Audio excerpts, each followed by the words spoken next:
6 men, 1 small tent, and only a few moments left. They didn't call their families to say goodbye because they truly believed they would see the sunrise again. But that night, the fire that rained down from the sky didn't just take their lives, it silenced the truth they were desperately trying to show the world. Is wearing a blue press vest now a death sentence? This story isn't just about the 6 who died. It's about the freedom we are losing, one life at a time. Today, on Unfiltered Reality, we are going to look into the eyes of those who, even in death, are still asking us the questions we are too afraid to answer. A long day in Gaza is ending. Inside this tent, 6 journalists, cameramen, and reporters are huddled together. They are exhausted, hungry, and they know the risks, but they also know that someone has to hold the camera. In less than 10 minutes, every person in this tent will be gone. This is not an isolated incident. It's a staggering trend. Since October 2023, reports indicate that between 235 and 310 media workers have been killed in Gaza. Most were killed while working in clearly marked press gear. This label, terrorist, transforms a camera into a legitimate military target. International journalists are largely barred from entering Gaza independently. The government restricts access, citing safety concerns, effectively sealing off the territory from the global press. The few foreign reporters who do enter travel as embeds. They are escorted, monitored, and their footage is reviewed by the military before it can be broadcast. This level of control sanitizes the reality, filtering out the raw, bloody truth. Because the foreign lens is so heavily filtered, the job of providing real information falls entirely on local Palestinian journalists. They are the only ones left to document the impact of the war from the inside, often operating without diplomatic protection or the resources of major international agencies. But their battle is on 2 fronts.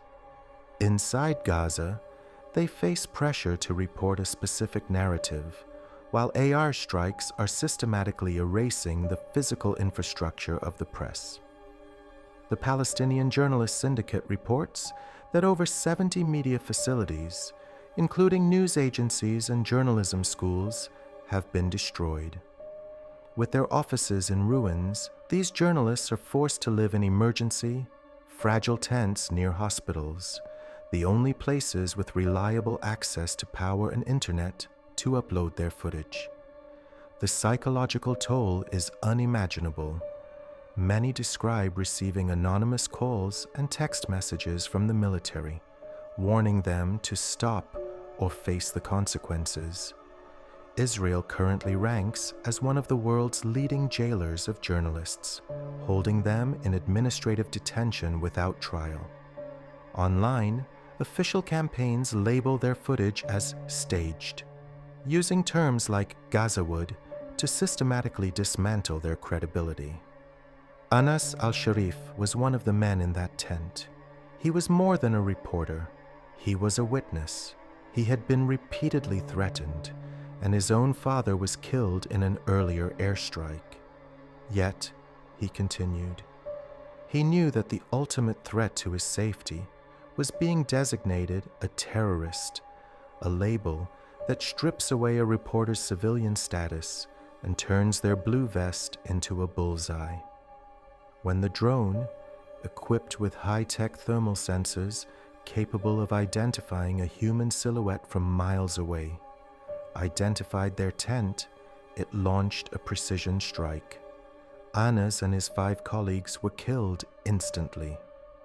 The military claimed he was a Hamas member, but international organizations rejected this, noting a total lack of conclusive evidence.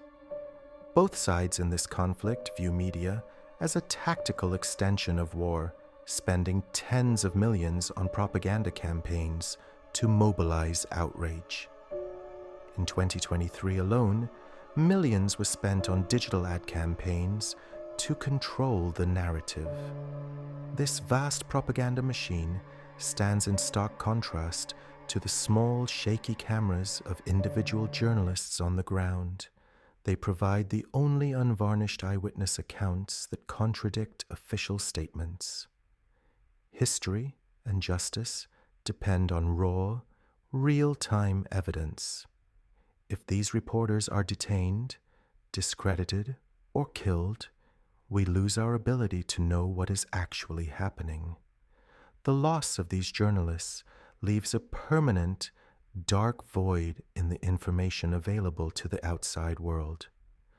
Without independent witnesses, the reality of the war becomes whatever the victor claims it to be. You've been watching Unfiltered Reality. If you believe that the truth is worth fighting for, then keep watching, keep asking, and keep sharing. Don't let the truth become a casualty of war.